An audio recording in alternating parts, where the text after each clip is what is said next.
Hello and namaste. My name is Tim Haller and this is a weekly astrology forecast for the final week of January 2014. Suns are already in Aquarius now, the moon's in Sagittarius. She'll be there till Tuesday when she enters Capricorn. Then on Thursday she moves into an Aquarius. We're at 11 degrees Aquarius. There's going to be a new moon. So right now we got Mercury square Saturn. And even as I say it, this has been a couple attempts now to get this video out. And for some of you, it may sound familiar that this has been a month of maybe many attempts, maybe getting rejected and having to start over, start from scratch, new beginnings, new projects. You know, there's been a lot of responsibility this month.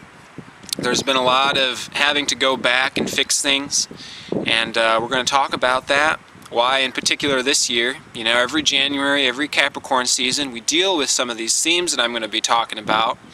But this year, of course, we have Venus retrograde. She's still moving retrograde.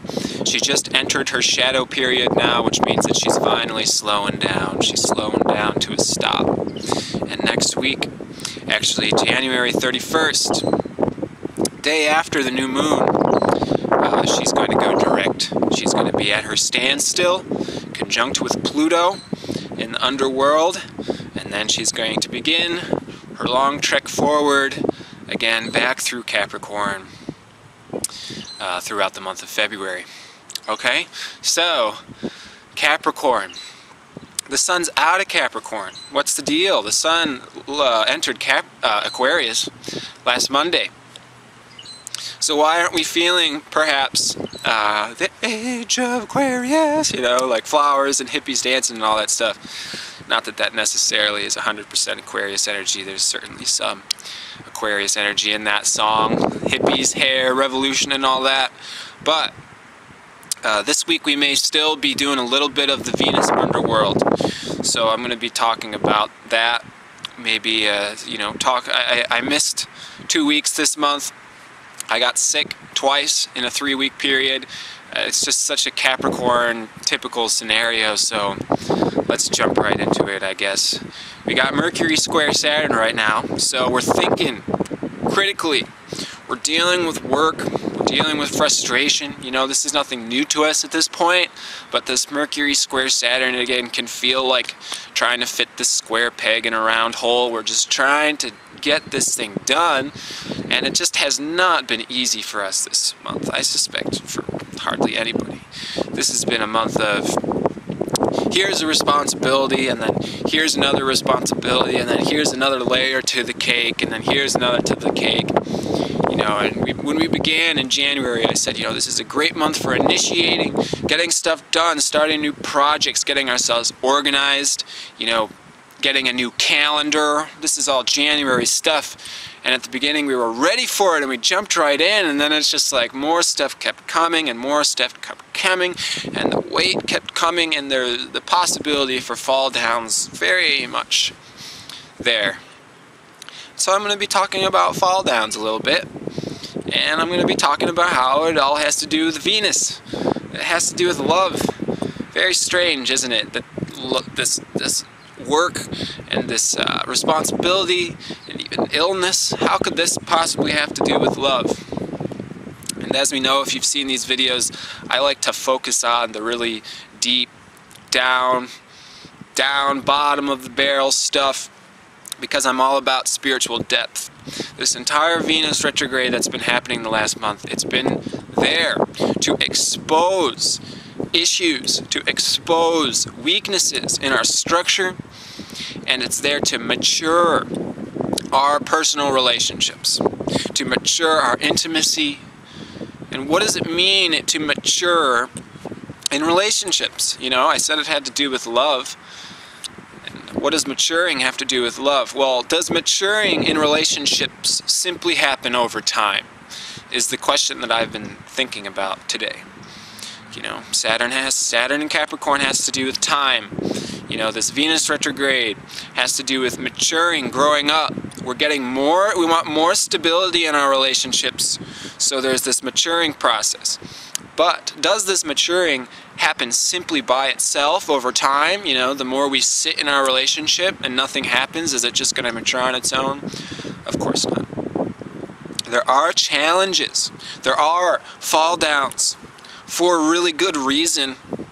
And this Venus retrograde could certainly be pushing us along that path.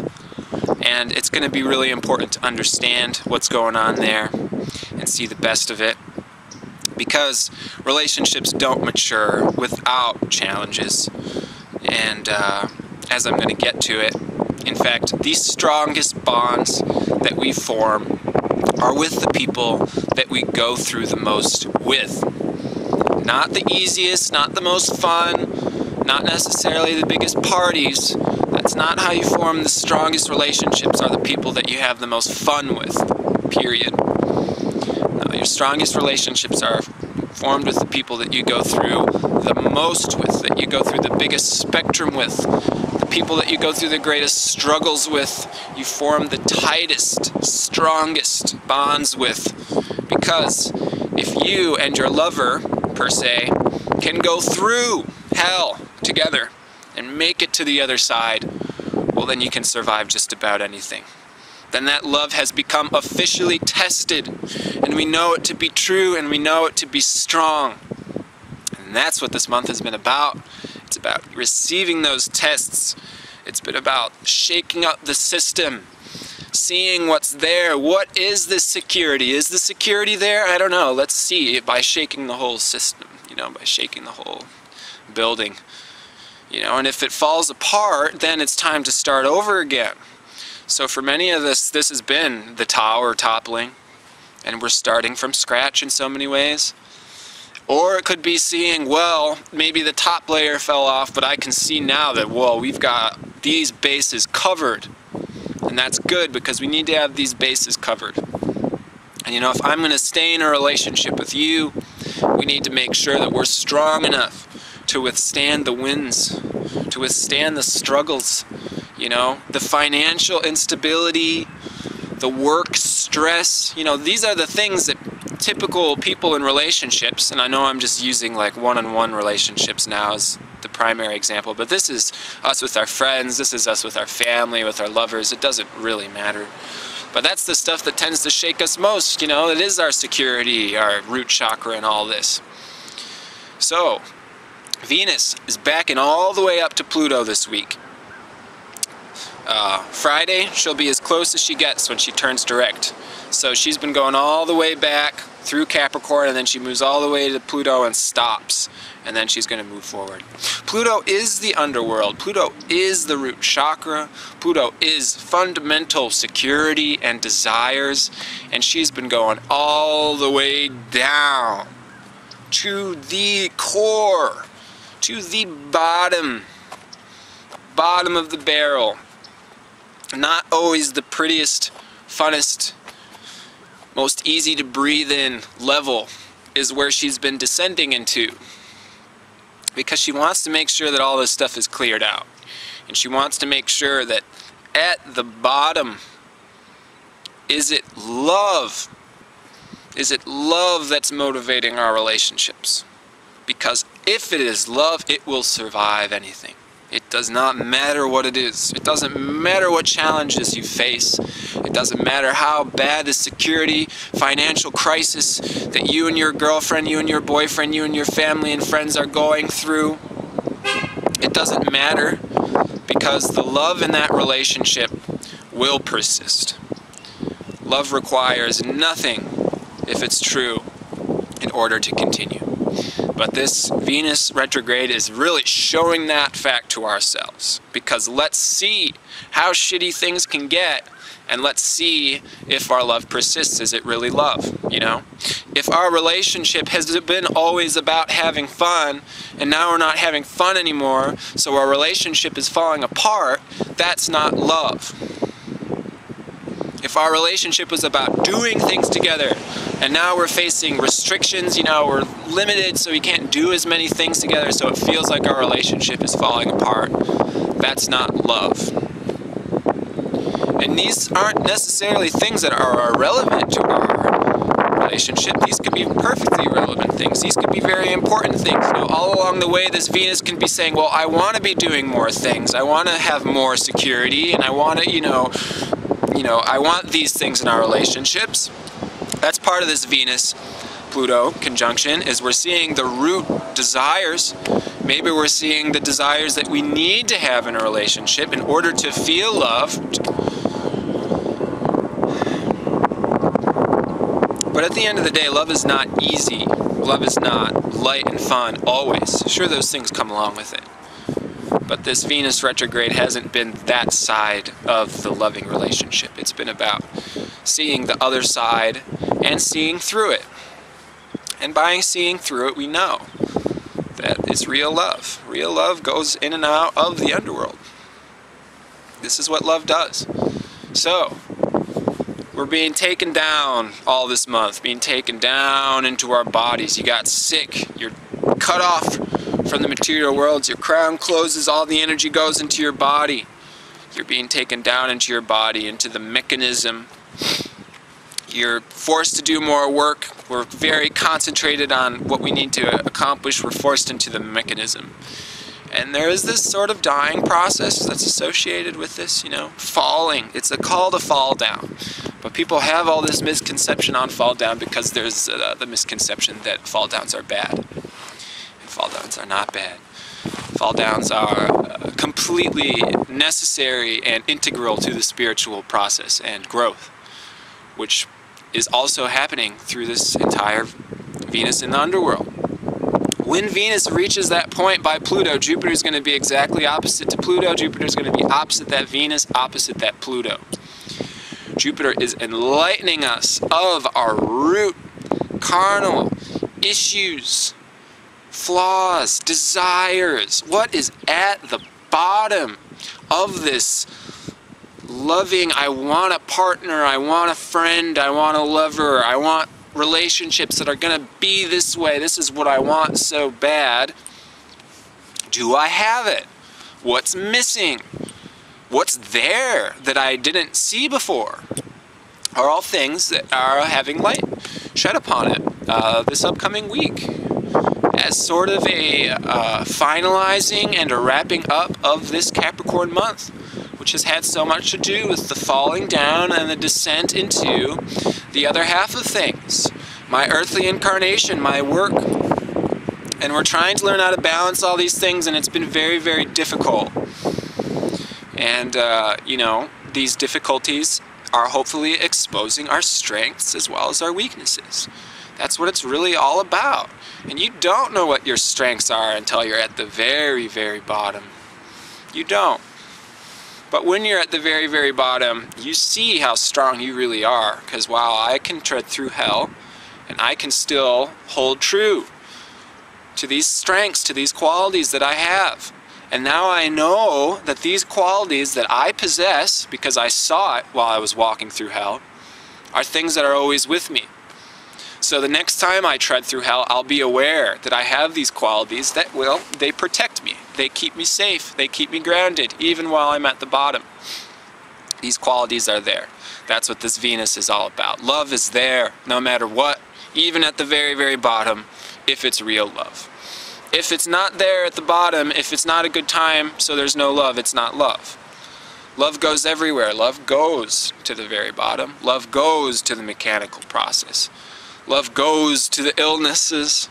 Even this illness that we acquire so often during the winter months, we see it as a problem. We see this fall down. Oh, I got sick. This is a problem. I did something wrong. I'm being punished. Right?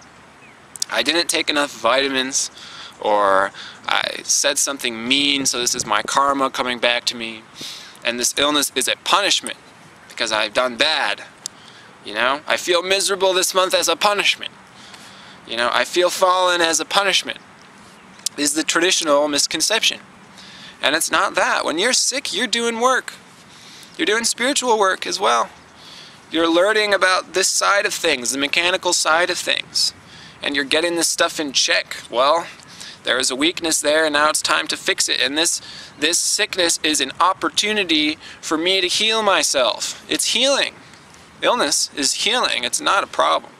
If you didn't get sick, it'd be a big problem. But we do get sick as mercy. So, this purging process, this going down is not a problem, you know.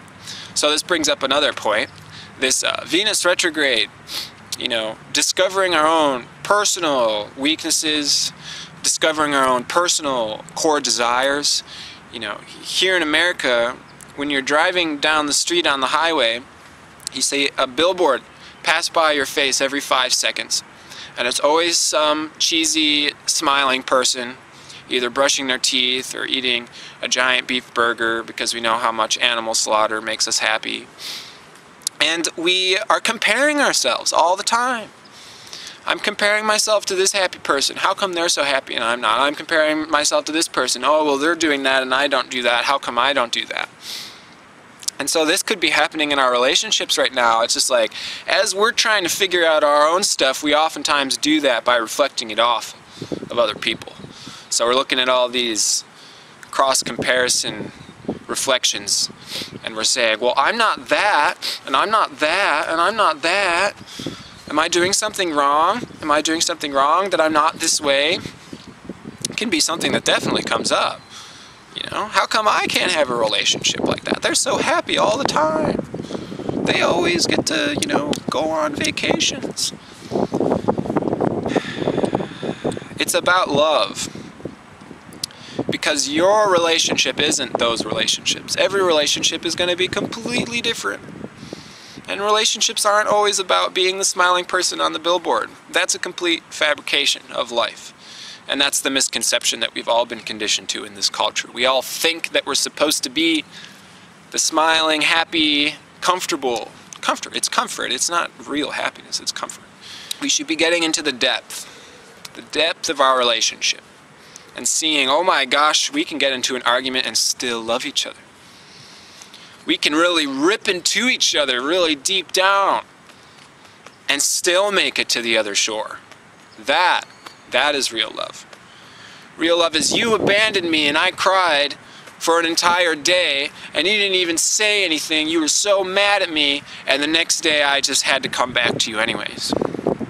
Because I love you so much. I don't have a choice. It doesn't even make sense. This rationally makes no sense. I felt miserable, and I was angry at you, and I still have no choice but to return to you. This is what real love is. This is what we're seeing in ourselves inwardly with our spiritual connection. Oh my gosh, I'm so disconnected from spirit. How can I possibly, you know, go back to living my life? And then we return. It's just the way it always was, and it's, you know, this is what it's all really about. This is what the fall down is about. You know, you want to take that fall to see what the love is, because the love doesn't go away when you fall down. This is what real compassion is. Real compassion is, I see you at your absolute most miserable, most horrific, monstrous form, and I just see straight through it into you, and I still love you. This is Venus in the underworld. This is Venus conjunct Pluto in the underworld. Tuesday, the moon's going to enter Capricorn. Tuesday and Wednesday, it's going to pass over that Venus and Pluto. So we're not quite finished yet. But what else we got coming up? New moon on Thursday, 11 degrees. 11 degrees is a magic number. The Sabian interpretation for this degree is, during a silent hour, a man receives a new inspiration which may change his life. Is the new moon coming up. Thursday, January 30th, 4:38 p.m. Click the link below and I can take a look at your chart for you to see if there's anything else aligned up with you personally. But let's just take a look at that with everything that's already been discussed with this fall down, with this Capricorn energy. We have to allow ourselves to fall down first. And fall down is maybe even like a misleading term. Get into it. Get into your body. Come down off of your, you know, throne of the ego.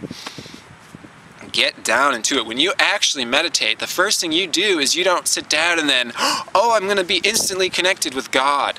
Is not what ever happens. Not even for the advanced Buddhist monk. No, they sit down and they get into their body.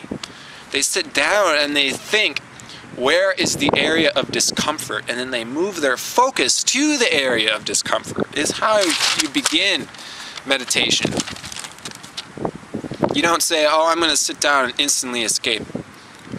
It's not meditation. No, we sit down and we get into it. So, Aquarius new moon. We're planting seeds now this Thursday. This month has been getting down, getting dirty, getting messy, getting our hands, you know. And now that we're down into the issues, you know, we got ourselves sick, we acquired an illness. What next? What does it mean to be sick? Why did you acquire this illness? Why is there this, you know, these feelings of melancholy, of depression, of limitation? You know, this is Mercury square Saturn. This is, you know, Venus in the underworld. Abandonment, aloneness. Why? And what you do is you take that aloneness, you are by yourself, yes, we acknowledge that, and now you sit in it. During a silent hour, a man receives a new inspiration. He didn't just receive the new inspiration at the party when he was trying to escape the feelings that he's feeling. No. During the silent hour, first, everything abandoned him. First, his friends left. First, his family left. First, you know, his computer crashed. You know? Something to this effect. Something frustrating, we'll say. Something crumbled, and now the silent hour happens.